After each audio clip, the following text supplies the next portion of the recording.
नए साल की पूर्व संध्या पर हर बच्चा बहुत खुश होता है और ऐसे ही बच्चों में से एक था छोटा जॉनी जो बहुत रोमांचित था। ऐसा इसलिए था क्योंकि वह नए साल की पूर्व संध्या पर अपने पिता के साथ अपनी पसंद की विभिन्न वस्तुएं खरीदने के लिए बाजार जा रहा था। बाजार में हलचल थी और सभी व्यवसाय विभिन्न रंगों के प्रकाश बल्बों से सजे हुए थे। जब वह यात्रा कर रहा था और बाजार में इधर-उधर देख रहा था, उसी समय जॉनी ने एक दुकान देखी जिसमें बड़ी संख्या में पिंजरे में बंद पक्षी थे। वे भागने की कोशिश में लगातार अपनी चोंच पिंजरे पर पटक रहे थे। उनमें से कईयों का खून टपक रहा था।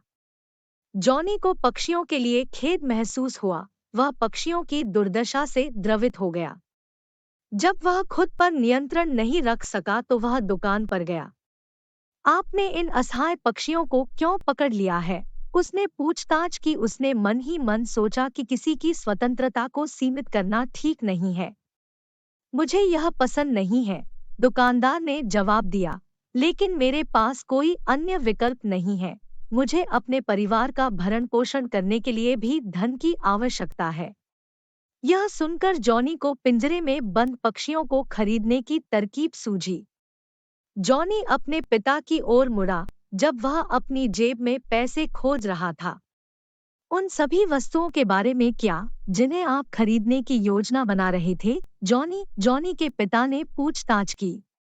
एक संक्षिप्त क्षण के लिए जॉनी हैरान हो गया, लेकिन उसने फैसला कर लिया था कि पक्षी मुक्ति किसी भी उत्सव से अधिक महत्वपूर्ण थी।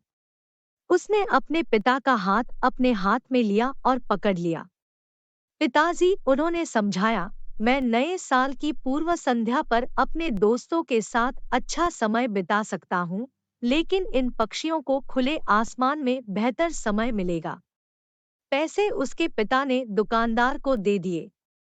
आप इन पक्षियों को आजाद कर सकते हैं, उन्होंने उससे कहा, और तुम कल से शुरू होने वाली दुकान पर मेरे साथ जुड़ सकते हो। मैं मालिक को तुम्हें एक सम्मानजनक पद पर नौकरी पर रखने के लिए मना लूंगा।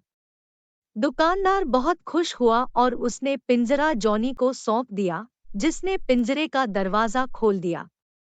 सभी पक्षी एक-एक करके हवा में उड़ गए। जॉनी ताली बजाने लगा।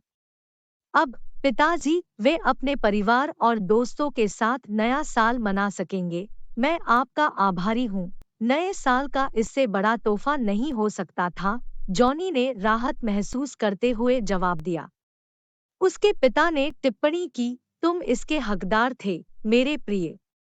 यह कहानी हमें स्वतंत्रता के महत्व के बारे में सिखाती है।